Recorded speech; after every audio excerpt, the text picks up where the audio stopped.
Welcome back. Many of us have been meaning to use some of this extra time, if you have any extra time, finding ourselves going through our closets, but some of us haven't gotten around to it yet. So don't worry. Janice Meredith is here now with a closet clean out that is quick, efficient, and will have your future self saying thank you once you get back to wearing clothes other than sweats and PJs. Hey, Jay Bird, we got to talk about the keep versus ditch situation, right?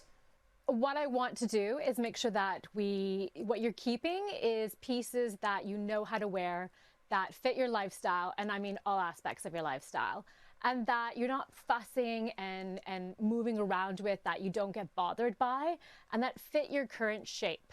So the whole thing is that you can go downstairs and go into your closet, get dressed smoothly, easily. That's the goal. So you're basically telling us, like, weed out anything that doesn't fit you, that you don't like. Get rid of all of that. You should be able to get into your closet and everything in there is a potential thing you could wear that day. Exactly. That's exactly how it should be. Like, why are we stressing out with having these pieces that totally we're never going to wear and they take up space? Like, clothes should have some space. So how we're going to begin the process is we're going to have 5 piles, and I'm very generous giving you 5.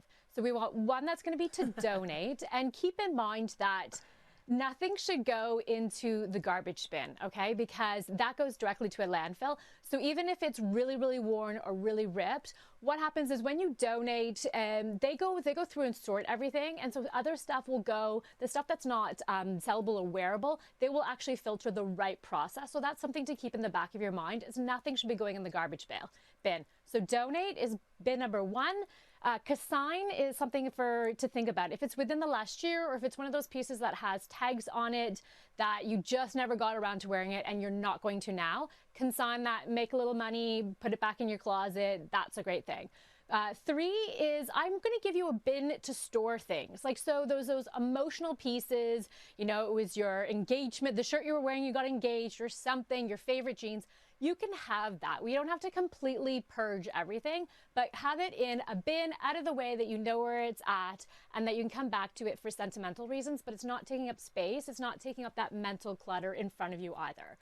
And then have another pile, your 4th pile, of things that you need to be altered. So you have something in your closet that's buttons about to fall off, that, you know, you need to, it's got a little rip or something.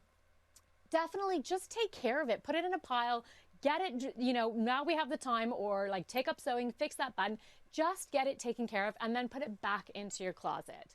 Lastly, there are some pieces that you love, but you're kind of like, you don't know how to wear it right now.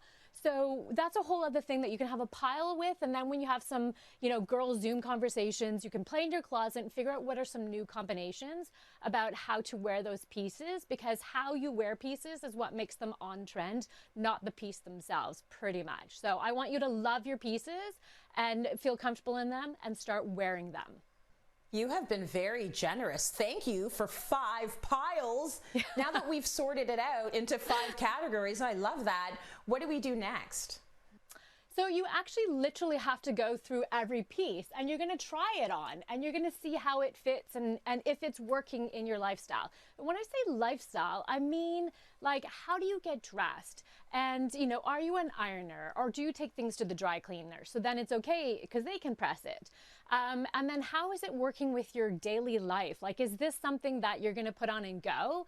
Like, my life is kind of busy with 4 kids and a dog. So I get up and I'm doing a dog walk in sweats, and then I'm going to do a workout, and then I'm going to get dressed and go to, you know, do things with the kids. And then I'm going to go to market appointments. So I might change like 4 times during the day. So absolutely my closet's a little bit bigger, and I also love fashion. But think about what is your lifestyle? What's your uniform? Like, this is probably something that I'm 46. I should not have in my closet anymore. Now Keely, my daughter, who's 17, is going to wear that. But you just have to really, you know, sit back and think about how you are and how your lifestyle is. Like, I've been into so many closets where women have, like, half of it is evening wear. We're barely going out. Current time, you know, not even spoken about, but we just don't, there aren't those big parties anymore. So let's purge those, free up the space. And then if you do have an event, borrow something from a girlfriend, rent something. There are so many other options than having these gowns that are like, you know, that you bought for your, you know, university prom, like, you know, 12 years ago. So get it out. Things that just, you know, if you haven't really worn it, like, I don't know. I don't know. I can't wear this on TV, so why should I have it? I actually haven't ever worn this dress, and I want to make sure that everybody knows that I absolutely make some mistakes. See, it's good to know that we all make mistakes. And I know from seeing you in studio, you usually would choose something that is a little bit shorter, you know, because you know your body. Am I right? I know what I love about it, which I want to show off. And I know the parts that bother me, which I want to kind of mask a bit.